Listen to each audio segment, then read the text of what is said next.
nuwun sedulur semua. Sugeng pepanggihan malih kalian kula Tubagus Purnama wonten channel Tubagus Purnama. Semoga panjenengan semua selalu diberikan kesehatan, keselamatan, dijauhkan dari mara bahaya dan bencana. Dan semoga semua makhluk berbahagia.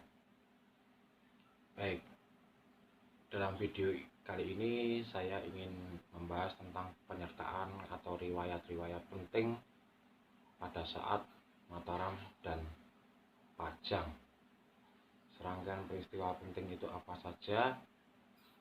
Walaupun tentunya penjenengan semua sudah banyak yang tahu, tapi saya perlu mengulas kembali tentang peristiwa-peristiwa penting itu. Yang pertama, saya ingin membahas Wahyu Gagak Emprit. Wahyu Gagak Emprit ini yang mengetahui adalah Sunan Kalijogo. Kenapa disimbolkan dengan gagak emprit? Gagak itu burung yang besar, emprit itu barang yang kecil. Jadi wahyu ini akan melingkupi dari sesuatu yang besar sampai yang kecil. Jadi bisa melindungi. Makanya disebut wahyu gagak emprit. Nah, sebelum kita ke sana, banyak yang penasaran siapa sebetulnya Ki Ageng Giring III yang tinggal di Sodo Palian.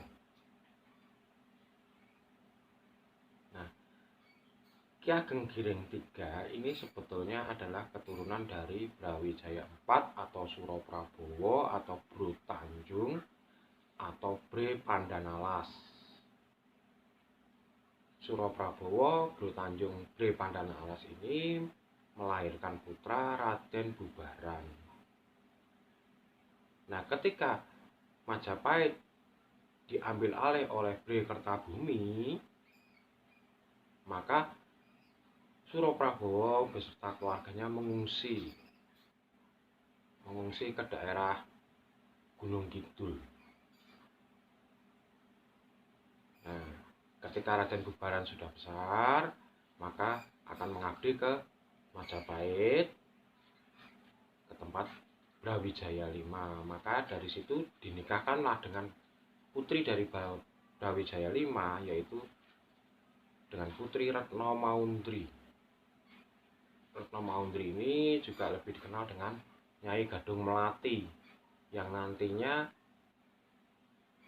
menurunkan Nyai Endang Suwiri yang berada di Gunung Merapi, yang sekarang banyak dipercaya bahwa beliau salah satu penunggu Gunung Merapi. Nah, dari sini kita jelas bahwa Ki Ageng Giring dengan Ki Ageng Pemanahan bukan hanya sekedar sahabat, tapi memang saudara. Dan dari Raden Bubaran dengan Retno Maundri melahirkan putra Ki Ageng Giring I atau disebut Ki Ageng Giring Penderesan, karena memang suka pekerjaannya menderes kelapa untuk dijadikan legen di Gunung Kidul di wilayah Sodo Palian itu. Lalu dari Ki Ageng Giring I menurunkan Ki Ageng Giring II atau Ki Ageng Sukadono. Dari Ki Ageng Sukadana menurunkan Ki Ageng III atau Raden Mas Kertanadi. Nah, inilah Raden Mas Kertanadi, inilah yang disebut Ki Ageng Giring III. Beliau menikah dengan Talang Warih. Talang Warih itu keturunan dari Kajoran atau Sunan Tembayat. Jadi nanti pada suatu ketika tidak salah jika dari keluarga Kajoran itu adalah keturunan dari Ki Ageng Giring III. Nah, dari pernikahan dengan Talang Warih itu menghasilkan Roro Lembayung maksud saya, kemudian Ki Ageng Giring IV atau Ki Wonokusumo. Dan nanti Ki Wonokusumo ini berputra Jayapurusa dan Jayalelono maksud saya. Nah, Jayapurusa dan Jayalelono inilah nanti yang akan memberontak pada saat era Amangkurat II untuk merebut tahta.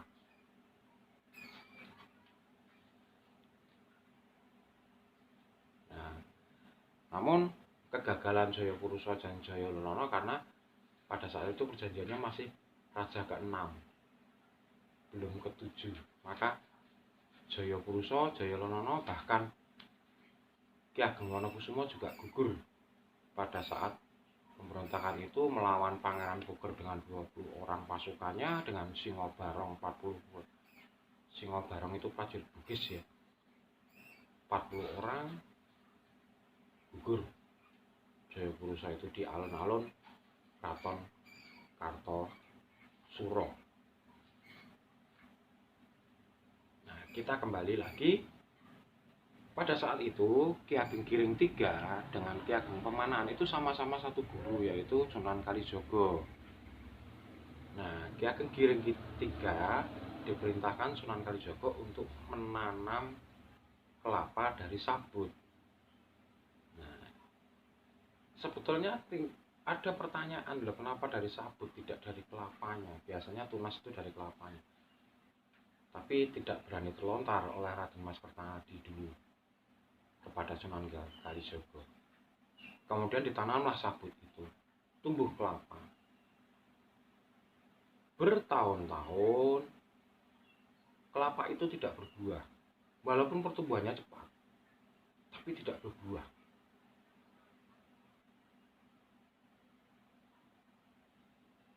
Nah, ini dari segi Ki Ageng Giring III. Kemudian dari segi Ki Pemanahan, pada saat beliau Trahselo memenangkan pertarungan dengan Arya Penangsang, maka pada saat itu juga pada tahun 1549 Ki Penjawi mendapatkan bumi Pati, namun Ki Pemanahan masih ditahan, tidak mendapatkan bumi Mataram sesuai yang dijanjikan Sultan Hadiwijaya. Karena memang satu ketakutan bahwa ada ramalan dari Ki Ageng Giring Prapen bahwa Mataram nanti akan menjadi kota yang besar dan punya raja yang akan lebih besar dari Pajang. Nah, disitulah ada keraguan dari Sultan Hadiwijaya. Nah, ketika timbul keraguan, maka Ki Pemanahan mengalami kekecewaan dalam hatinya. Kenapa Sultan Hadiwijaya ingkar dengan janjinya? Lalu Ki Pemanahan berjalan ke selatan, ke daerah Panggang yang sekarang dikenal sebagai Pertapaan Kembang Lampir. Maka bertapa di sana. Kemudian di sela-sela pertapaan, beliau mendapatkan petunjuk harus ke tempat Ki Ageng Giring. Nah, pada saat yang bersamaan, kelapa yang ditanam oleh Ki Ageng Giring itu tumbuh hanya satu, kemudian dipetik oleh Ki Ageng Giring, lalu ditaruh di belakang karena sudah mendapatkan pesan dari Sunan Kalijaga kalau minumnya harus degan, makanya itu ada kata degan. Degan itu sekali minum habis, sekali tanggak habis. Nah, ketika pada saat itu Ki Ageng Giring belum merasa lelah, maka dia di kebun bekerja biar merasa lelah, biar nanti kalau minum bisa satu kali minum habis.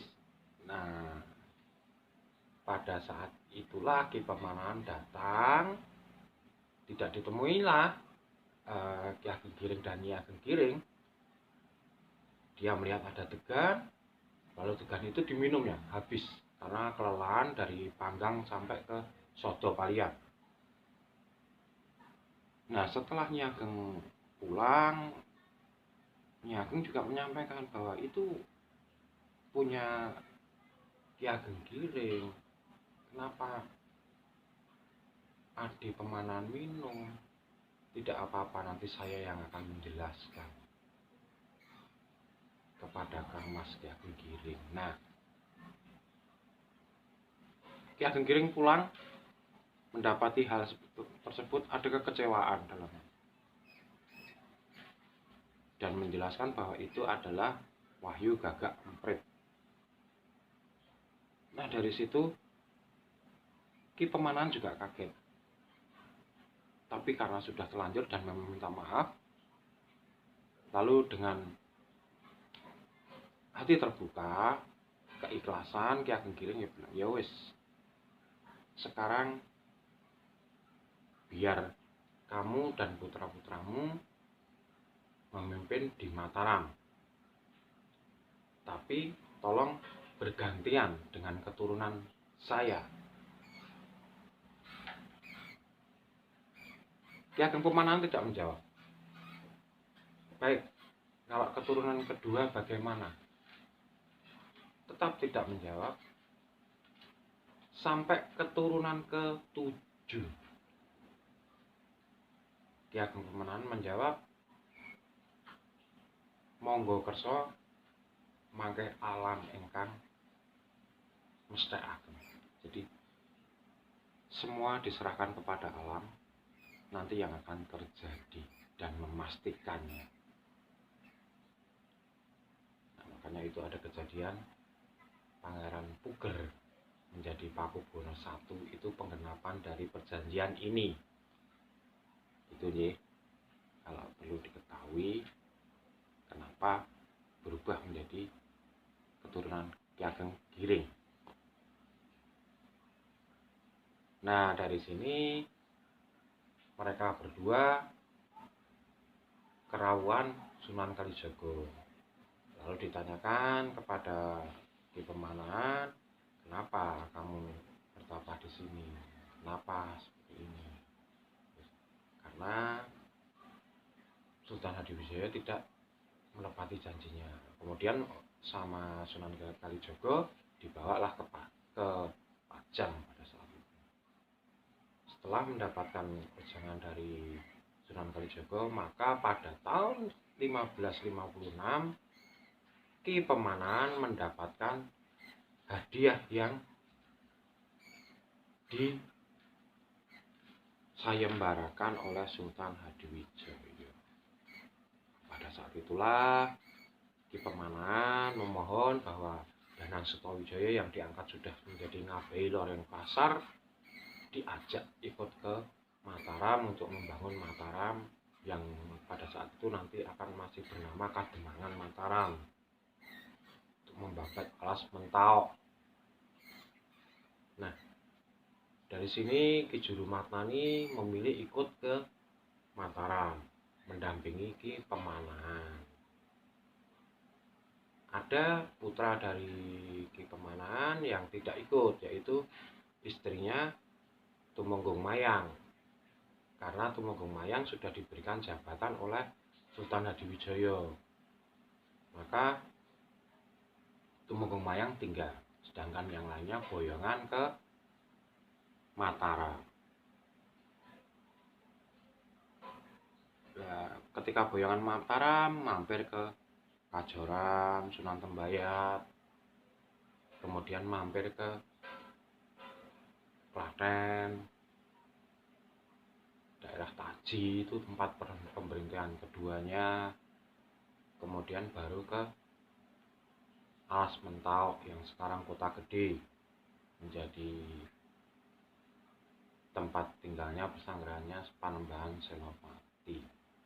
Nah, itulah teman, di dalam sepanjang perjalanan itu banyak yang mendukung Ki Pemanahan, bahkan banyak yang ikut bergabung untuk pindah ke Mataram. Sepanjang perjalanan itu Ki Pemanahan dan keluarga tidak kekurangan makan, karena banyak penduduk yang memberikan makan. Setiap persinggahan itu memberikan makan.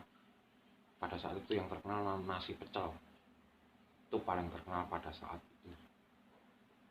Jadi tidak kelaparan, tidak kehausan sampai ke Mataram. Itulah kalau sudah kedunungan wahyu, itu apapun terlihat mudah dan apapun terlihat sederhana,